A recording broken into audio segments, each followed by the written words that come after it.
O tome šta 2 godine rata u Ukrajini ostavljaju iza sebe na ratištu, ali i širom Evrope, imali nade za skoro razrešenje ovog konflikta, razgovaram sa geopolitičkim strategom i osnivačicom Fordham Global Foresight, Tinom Fordham. Tina, welcome to Bloomberg Adria Connect. First, I'd like to take a look at the current situation on the ground. Kiev's defense is showing cracks.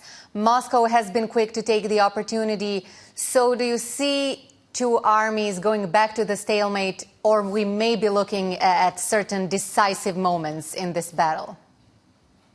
Well, Asya, thank you for having me on the show. It certainly feels like it should be a decisive moment. We've just had the second anniversary of the full-scale invasion of Ukraine. Lots of leaders around the world taking stock of this. And of course, Russia was able to claim some momentum and a bit of territory most recently as Ukraine waits for U.S. military aid to be passed. But I think there is still quite a lot of time left, sadly, for this conflict to run, mainly because it serves Putin's interest to drag things out as long as possible. And even if we hear that Ukrainians are getting tired, and this is a long slog in the trenches, literally, they are not ready to surrender. Now, Ukraine has been struggling lately to keep both finances and some broader support flowing. Do you see this problem getting exacerbated in the coming months, especially with so many elections we're having this year on a global level? Well, the election that matters most, of course, for the world, and as an American, sorry to make this point, but the U.S. elections and their impact, particularly on European security, can't be underestimated. And I'm thinking about former President Trump's recent remarks where he claimed that a European leader had said to him, "Would you come to our aid?" If we hadn't, fully paid up. And he said, hell no, I would tell Russia to do whatever it wanted. These remarks also do have a kind of unintended consequence of focusing minds. So, if Putin was unhappy about the prospect of Ukraine becoming part of the West, we've just had Hungary's parliament finally approve Sweden as a NATO member state. So NATO's expanding. And I think that the statements coming out of former President Trump on the campaign trail will actually focus minds in Europe. And we're already seeing, and we have been seeing, an increased commitment to defense spending. So, the opposite of what Putin wants is actually transpiring. Now, speaking of this war, we cannot skip the question of these sanctions on Russia. And one most interesting question I have after 2 years, and I've gotten so many different answers to this question. Have these sanctions been successful? What's your verdict? Well, the popularity of sanctions as a tool of statecraft have gone up markedly in the last 10 years, and the U.S. in particular has really kind of let the genie out of the bottle when it comes to the use of sanctions. But I actually think that the success or failure of sanctions isn't properly understood. It was never going to be the case that a country like Russia, which has nuclear weapons and is a great power, was going to make territorial concessions or come to the negotiating table quicker because of sanctions. The purpose of sanctions is really to make these kinds of behaviors in political science, we call it norm erosion, more expensive. And to signal the disapproval of the international community. The sanctions have not certainly stopped Russia. It's become more self-sufficient.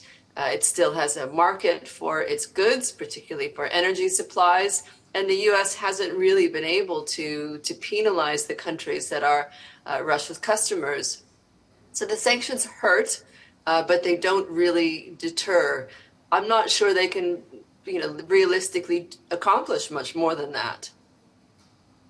Now, on the other hand, let's talk about Europe short term. Its decision to go dry on Russian gas and energy has had serious consequences. Like 2 years ago, we've seen this coupled with inflation that was inevitably coming.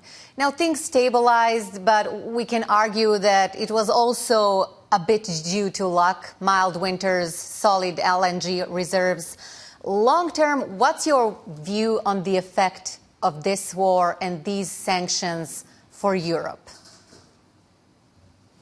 Well, again, on the idea of unintended consequences, the Germans for many years have talked about their notion of peace through commerce and the idea that, creating this economic interdependence would ultimately, reduce the likelihood of conflict. That has been exposed as being false.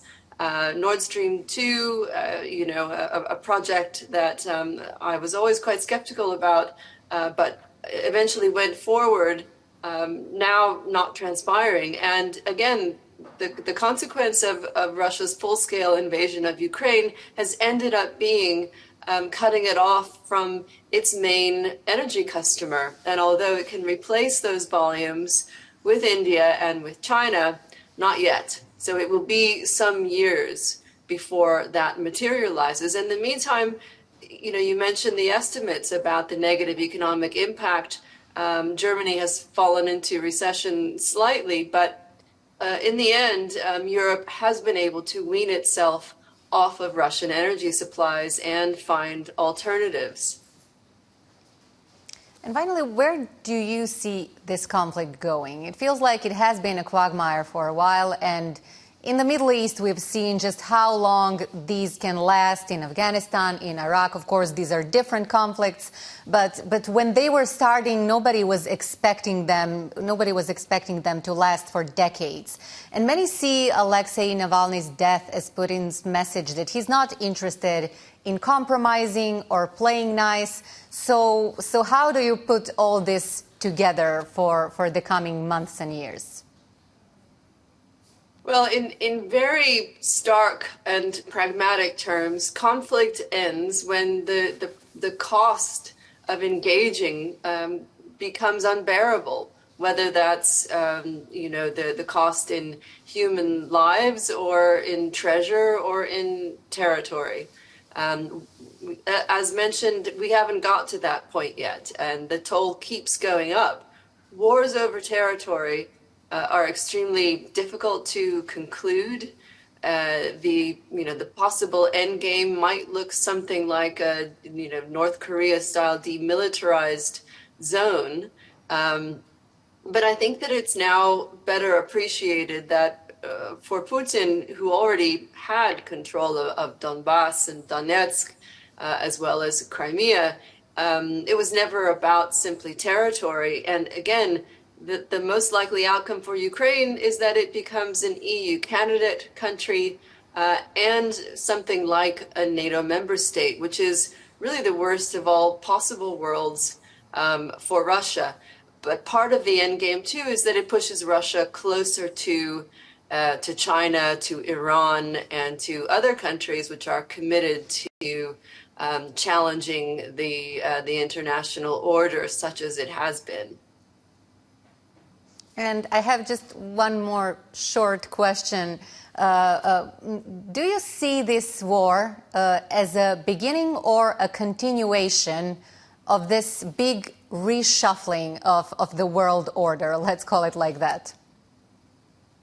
Well, if we take a very long view, in fact, the anomaly was the relative peace and prosperity between the fall of the Berlin Wall and the fall of Lehman Brothers, as I like to say. Obviously, a big outlier there was the wars in former Yugoslavia, but in statistical terms, this period featured fewer conflicts. We are now, I think, and many others think, re-entering a period where structurally we see more conflicts over territory, account for 85% of wars across human history. So we are kind of returning to something like the mean. And the consequences for us in Europe include, among other things, probably more defense spending and more, collective pooling of security and defense responsibilities. And there's nothing like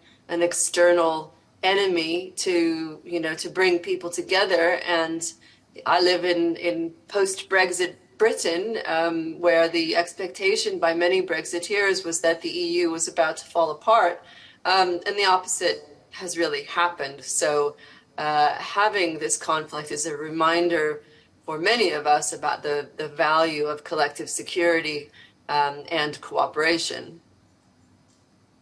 Tina, thank you very much for this conversation. Thank you for having me.